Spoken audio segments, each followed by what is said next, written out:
En la última clase, ¿por dónde fue que nos quedamos?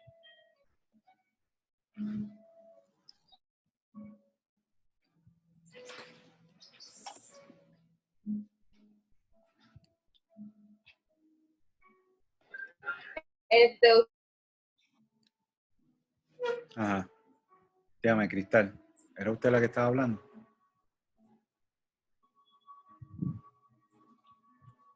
Control del interés individual. Ok. Déjame ver por acá.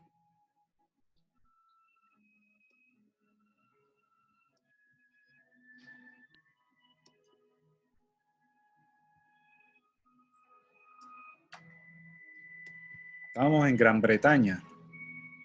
Perdona que debería de ponerme un audífono, pero lo tengo cerca. Entonces, Gran Bretaña, el tema de la tecnología y cómo fueron poco a poco cambiando. En el caso de los telares, cómo fue que estos telares comenzaron a mecanizarse y cómo el lugar de el lugar para comenzar a hacerlo todo es en lo que es la fábrica, ¿no? A ver si... Y esa industria textil es el motor de la primera industrialización, muy parecido a lo que ocurrió en Puerto Rico. Maquinaria, obra de agua, mano de obra, carbón, agua, algodón. Industria textil como algodonera fue la más importante de la primera revolución industrial. Gran Bretaña, el Reino Unido exportó muchísimo durante esos años.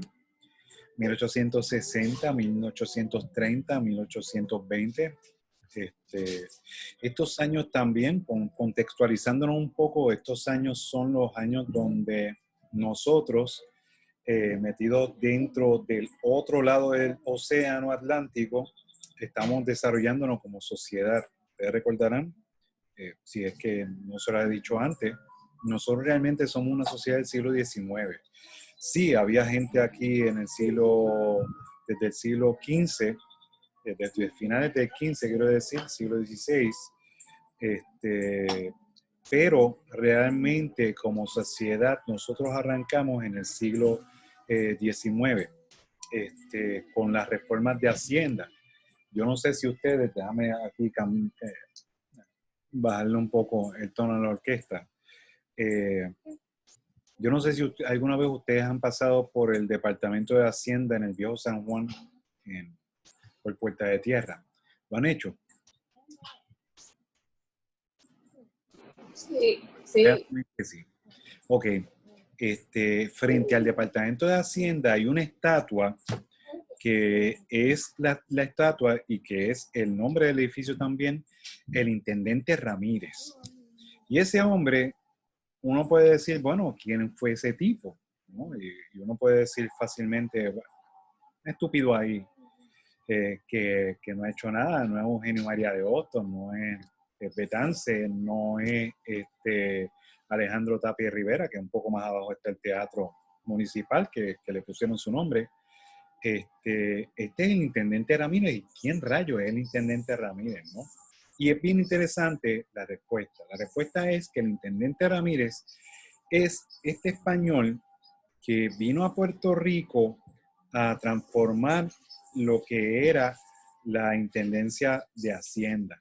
Hizo una reforma contributiva y gracias a esa reforma y a otras reformas que se impulsaron en las Cortes de Cádiz, las Cortes Españolas de Cádiz, esas cortes suceden cuando Napoleón está metido en España, se reunían en Cádiz, que es una ciudad similar a San Juan, muy parecida a San Juan en términos del área que ocupa y en términos de cómo son las calles y cómo están constituidas. Pues en esas Cortes de Cádiz estaba este tipo que yo no sabía que había sido tan instrumental para Puerto Rico, que era Ramón, lo conocemos como Power, pero es Ramón Pover, porque es W, dos V juntas en español, es del alemán, dos V juntas, W, se le dice en inglés W, pero en español se le dice W.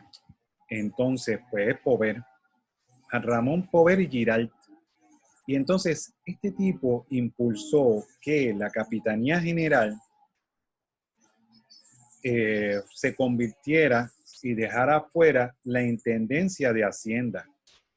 Y cuando Ramón Pover y Giralt otorgó eso, que era vicepresidente de las Cortes y pudo sacar ese proyecto adelante, pues este hombre llegó aquí, el intendente Ramírez, y gracias a él se hizo una cosa tan espectacular porque se empezaron a cobrar impuestos de verdad.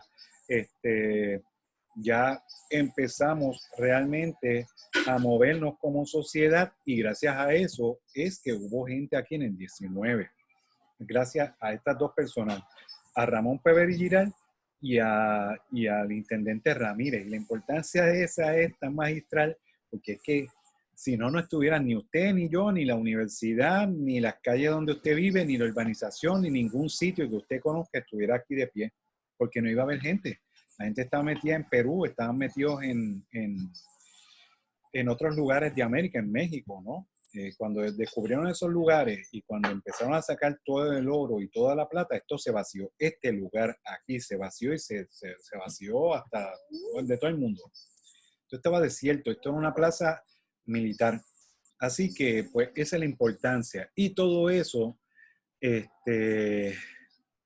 ocurrió en el siglo XIX. Y en el siglo XIX se ocurrió también Dios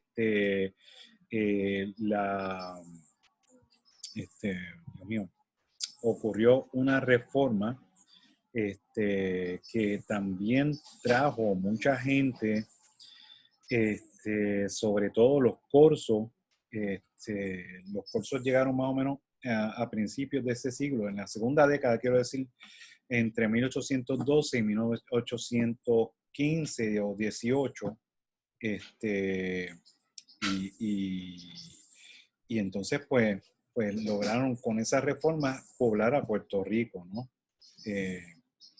Fue un proceso bien interesante porque en este proceso llega la imprenta, 1812 también llegó la imprenta a Puerto Rico, y entonces comenzamos a bregar un poco como sociedad, se organizaban eventos culturales.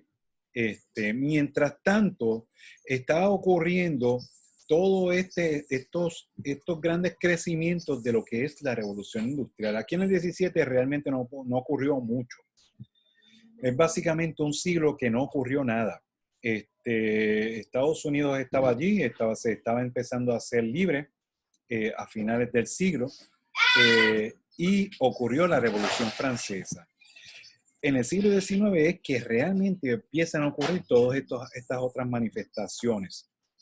El crecimiento y eso. Estaba el crecimiento, lo que sería la revolución industrial ligera, la industria ligera sería pues los telares, etcétera. Las fundiciones de hierro, como las que aparecen en pantalla ahora, las pueden ver, ¿verdad? Las fundiciones de hierro son realmente lo que se llama como la siderurgia, la fabricación de maquinaria pesada, es la que se llama revolución industrial pesada, ¿no? Y esto pues se produjo acero Bessemer. Aquí con el motor de vapor pues se bregaba todo ese acero que también, sobre todo a finales del siglo XIX y principios del XX, ese acero se usó sobre todo para lograr darle estructura a lo que conocemos en el siglo XX como rascacielos, ¿no? Y es bien importante porque nosotros tenemos al final de la Segunda Guerra Mundial, Dios mío. Al final de esta revolución industrial, nosotros entonces lo que hicimos, nosotros no. Esa gente que vivía en ese momento en Europa, específicamente en Inglaterra, hicieron esto, y en Estados Unidos, a finales del siglo XIX, ocurrió lo que se llama la Gilded Age. Dentro de esa Gilded Age, que es donde estaban los magnates, no estaban, estaban los Rockefeller en el petróleo, estaban los Vanderbilt, estaba sobre todo Vanderbilt en los ferrocarriles, estaba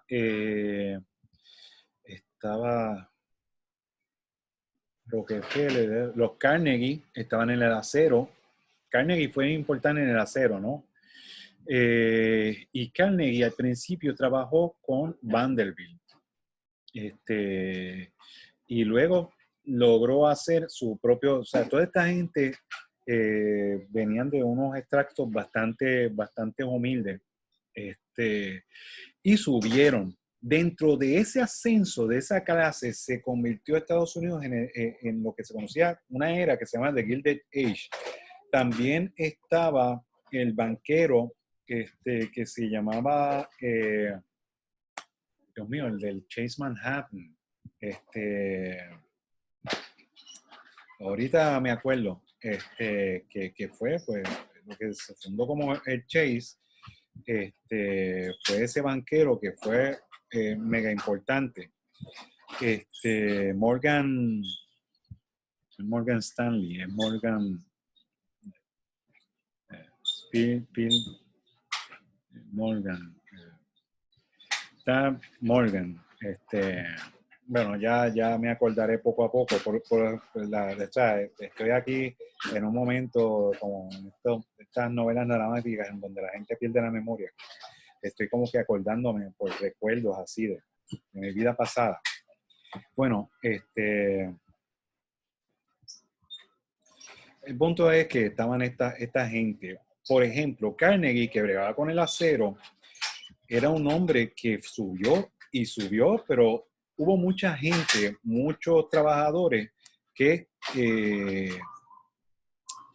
también fueron muy explotados dentro de esas fábricas, pero decir explotados es decir, o sea, nosotros no tenemos ni idea de esa explotación de aquel momento, porque era lo que había, ¿no? Bueno, habían procesos de fundición nuevos, de pulirlo, laminado, y permitieron producir una gran cantidad de lingotes a una gran escala. Hicieron este tipo de puentes de hierro. Este puente es anterior a los que produjo Carnegie. Y entonces, que también los produjo y puso, por ejemplo, en esos puentes para darle promoción, hizo una mancha sobre un puente de hierro que él había hecho de acero, realmente. Y en esa mancha viajaba también un elefante. Y eso fue como que el drama mayúsculo, ¿no? ¿Cómo va a ser? ¿Ese puente se va a caer? No se cayó. Y el hombre pues pudo tener su negocio bien bollante a finales del siglo XX, a finales del siglo XIX, principios del siglo XX. Explotó tanto a sus trabajadores que luego lo que hizo fue hacer algo que hicieron muchos empresarios, que era poner a través de la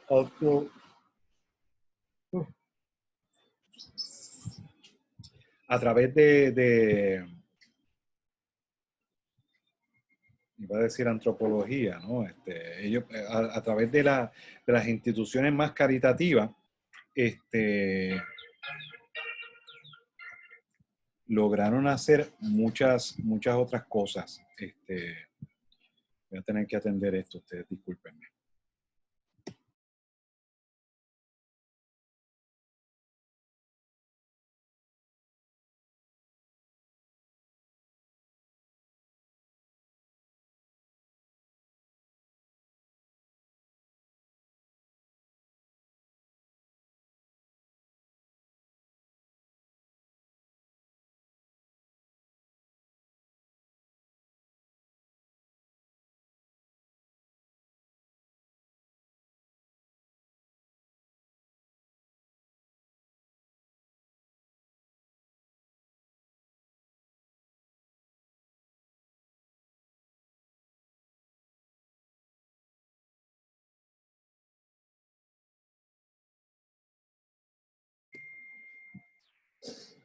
Muy bien. Seguimos con todo esto. Bueno, cambios tecnológicos. ¿Nosotros habíamos pasado por esto ya? ¿Sí o no?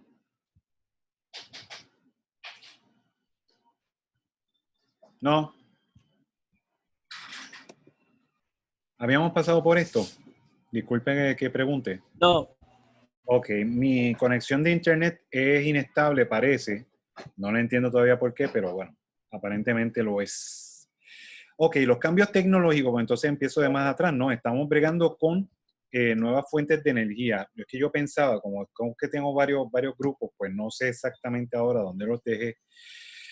Ustedes son lunes, miércoles y viernes. Ok, bueno, tenemos este primer puente en Arco del Mundo construido con hierro fundido. Déjame ver si tengo aquí un marcador que me permita aquí hacer algo lo más plausible posible.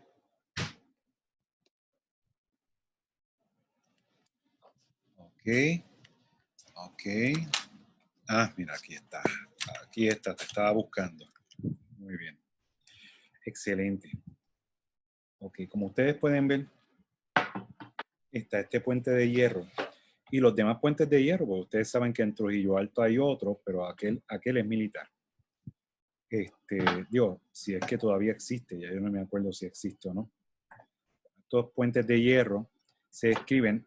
Interesantemente, son hierros que están arqueados, con lo cual nos conecta con Roma en la antigüedad, que fueron los arquitectos de todos estos arcos. Ellos se inventaron esta forma estructural de arco.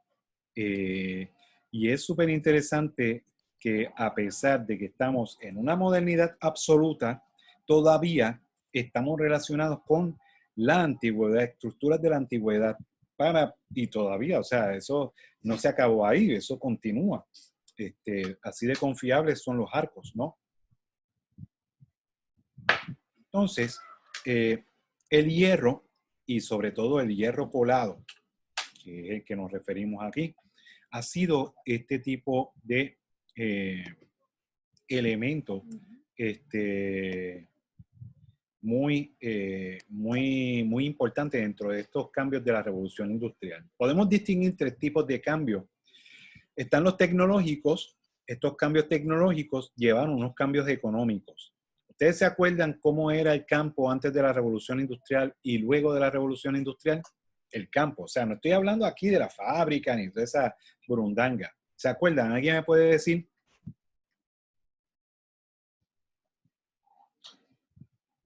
Cuando yo le estoy hablando así, Había propiedad individual.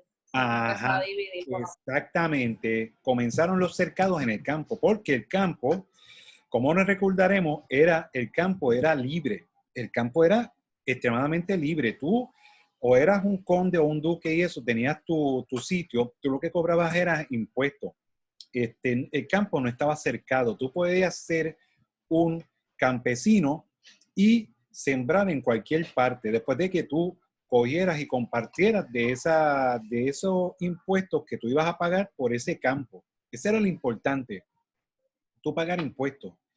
Se los pagabas al duque o al conde o al rey o a la corona. Y entonces, Y claro, esta gente, el conde, el duque y el que fuera, el vizconde o el archiduque o el conde duque, pues, o la condesa, eh, pues eran los que realmente manejaban este sitio y la tierra era, como yo he dicho antes, la tierra pues no tenían realmente un propietario.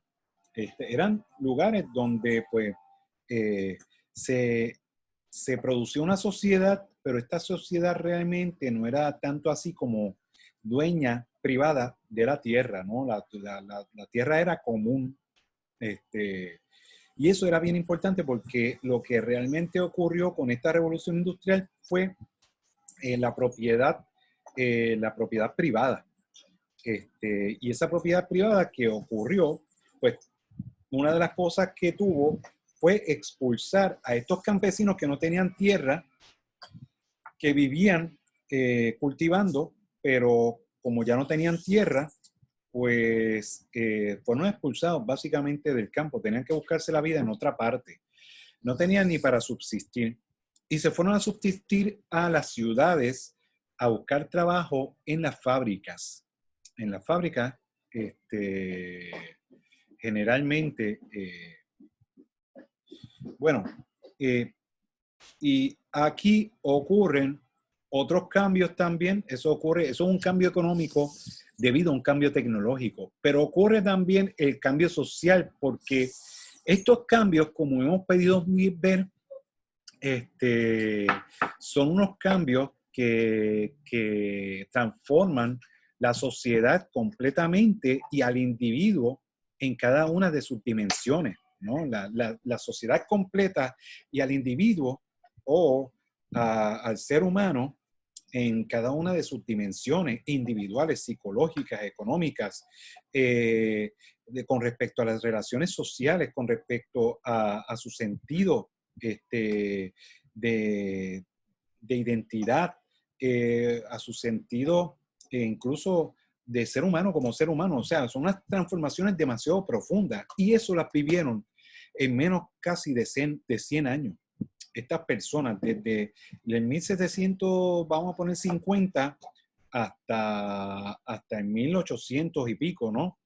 Y en menos de 100 años ocurrieron estos cambios. Luego, siguen estos cambios funcionando, desde luego, porque los personajes que vivimos en este siglo XXI, en el 2020, somos completamente distintos a los personajes que vivieron aquí en esta tierra en el siglo 20, en el 1920. O sea, cuando nosotros hablamos de la gente de 1920, tenemos en cuenta de que esas personas estaban viviendo entre dos sociedades, por ejemplo, ¿no? Ellos eran básicamente españoles los que estaban viviendo aquí, con unas culturas coloniales españolas distintas a las tradiciones estadounidenses, ¿no? Habían adquirido o no, le habían impuesto la ciudadanía americana básicamente en 1917, porque antes de eso, pues, estaban como que en un territorio en el cual no había nada, no eran ciudadanos de ninguna parte excepto de su tierra, de Puerto Rico. Entonces, aquí ocurren estos cambios bien, ¿no? O sea, usted imagínese que antes de la revolución industrial, antes de estas chimeneas industriales, nada de eso ocurría. No ocurría desde hacía millones de años. Y por primera vez empezaron a ocurrir eso, y no tan solo eso, empezaron las cosas a montarse en un torbellino bien, bien rápido. Y los cambios ocurrieron y fueron totales. Y lo mismo, usted puede decir que desde María para acá, en 2017, en 2017, ocurrieron una serie de eventos que usted no imaginaba que iban a ocurrir, ¿no? Usted, cuando María, usted no se imaginaba que la gente iba a marchar para tumbar a un gobernador, por ejemplo, ¿no? Ocurrió eso, ¿no? Y de alguna manera eso nos marca a ustedes como generación, a mí también y a mi generación, y nosotros estamos gestionando como mejor podemos esos cambios.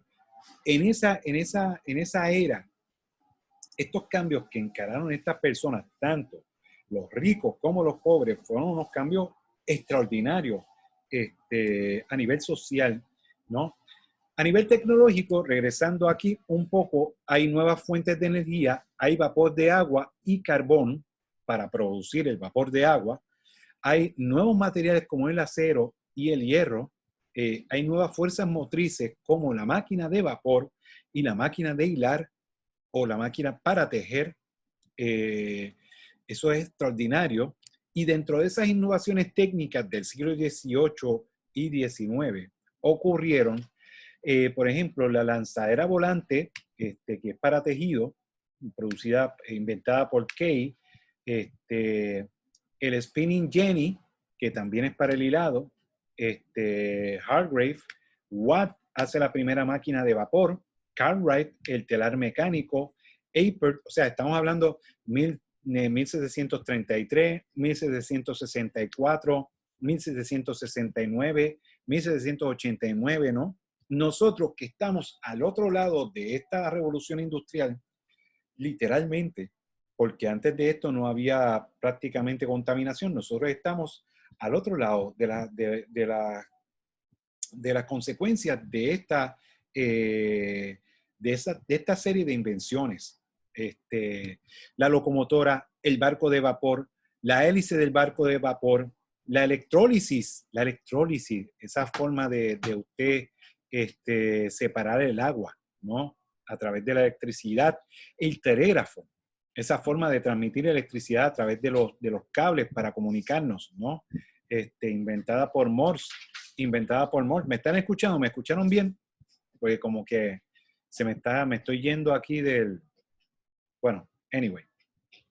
La máquina fotográfica, inventada por Daguerre, los fertilizantes inorgánicos, el convertidor de acero. Nosotros estamos, y la humanidad encaró una serie de cambios radicales que la marcaron para siempre. Aquí tenemos una ilustración de la lanzadera volante de ese hilandero, el spinning jenny, para hilar varios hilos a la vez y hacer tela, el water frame también, lo mismo, el Moore Jenny, inventado, o sea, son máquinas, las mismas máquinas, cada vez más avanzadas, ¿no? Aquí tenemos, vamos a ver los lapsos. 1733, lanzadera volante. 1764, 31 años después, spinning jenny. 5 años después, waterframe. Mule jenny. 5 años después, 10 años después de esos 5 años, 15 años después, 1769, Mule jenny. O sea, aquí se va incrementando, comienza a incrementarse esa velocidad y entre 7 años después llega el telar mecánico de Edmund Cartwright. Así que durante el siglo XIX el vapor se empleó para impulsar las máquinas del floreciente sector industrial, para mover los motores de los diversos medios de transporte, también por tierra y por mar. Bien interesante, porque por tierra tenemos la locomotora. La locomotora fue inventada en Inglaterra, ¿no? Y todo ese progreso técnico provocó una ola de optimismo y fe en el futuro. O sea, que estamos hablando de una sociedad que es la sociedad de producción. Y en esa sociedad de producción, la gente es más optimista, puede obtener más herramientas para, ¿cómo era que decía? Combatir el miedo, y el desamparo, pero sobre todo combatir el miedo. Y como nos cuentan Teodoro Adorno y Max Horkheimer en la era de la Ilustración, un libro que escribieron luego para la Segunda Guerra Mundial, estos dos judíos, decía que todos estos inventos nos quitaron el miedo y nos ayudaron a ser señores. Y entonces de ahí es que se provoca una ola de optimismo y fe en el futuro. Desde luego, hay optimismo, pero optimismo habría que ver de quién es ese optimismo, ¿no? Y fe en el futuro, ¿de quién, no? Pues ahí es que está la cosa, porque esta máquina de vapor Newcomen, que se inventa primero, fue una máquina de vapor que se utiliza para bombear el agua de las minas, y se desarrolló en el 1705 al 1725. Luego se mejora con la máquina de vapor de agua de James Watts. O sea, este hombre del cual nosotros conocemos sobre todo por las plantas eléctricas y las bombillas incandescentes, pues el mero mero, ¿no? James Watts, uno de los inventores de la máquina de vapor que más y mejor nos influyeron, ¿no? Este señor aquí, no iba a decir señorito, pero como tiene un poco de canas, pues yo dije, bueno, déjame no emocionarme tanto. Vamos a ver.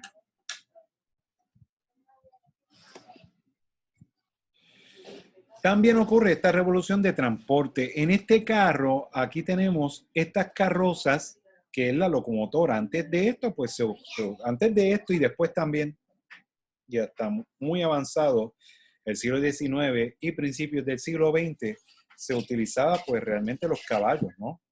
En todas partes. Y aparecieron el barco de vapor y el ferrocarril, que permitieron aumentar la velocidad. Y sobre todo, esta era industrial, como ustedes pueden apostar, se trata de la velocidad. O sea, realmente de aquí estamos hablando sobre la velocidad, ¿ok? Y la capacidad. La gran revolución de los transportes fue el ferrocarril, ¿no? Ferrocarril porque va por vías de hierro. Este resultó de la conjunción de dos de los principales avances de la revolución industrial: la máquina de vapor para la propulsión de la locomotora, el hierro para la construcción del tren y de los carriles sobre los que circulaba este tren. Todavía ocurre, ¿no? Todavía tenemos estos trenes circulando por carriles de hierro. Aquí tenemos el tren urbano, que solamente tiene una línea. Pudiera tener 20, pero tiene una sola línea. Y pues mucha gente lo critica porque no llega a ninguna parte. Y yo siempre digo, pero es que tiene una sola línea. ¿Cómo tú vas a llegar con una sola línea para alguna parte? Esto es como si tuviera una guagua que solamente fuera desde San Juan hasta Santurce y se acabó. O sea, no tiene sentido que tú quieras exigirle eso, ¿no? Pero bueno, otros 20 pesos. Tenemos entonces la locomotora inventada por George Stephenson, que se utiliza para transportar carga, en principio, entre las minas de carbón. Pocos años después, en 1825, se inaugura la primera línea de ferrocarril de carga, ¿no? 11 años después, entre las localidades mineras inglesas de Stockton y Darlington.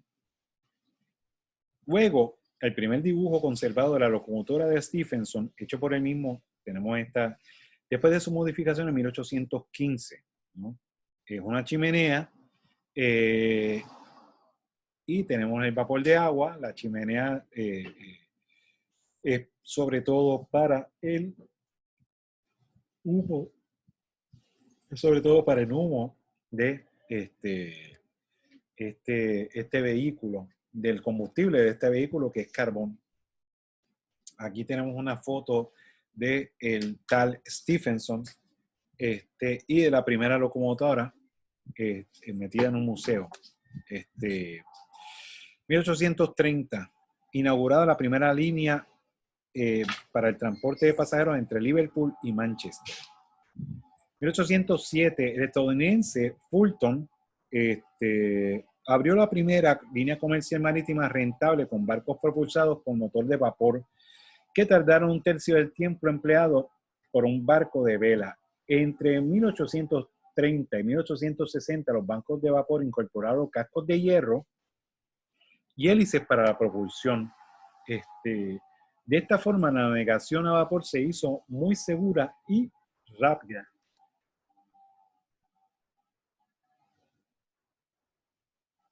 Aquí tenemos la navegación a través de río. En principio, tenemos estos barcos que estaban propulsados por, en estas partes, si observan, todo este andamiaje era, todo este andamiaje era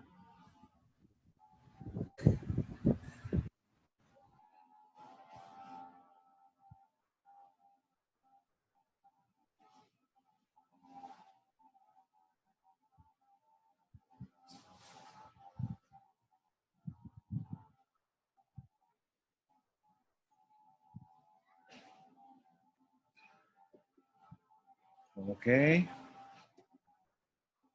Vamos a ver. ¿Me pueden escuchar?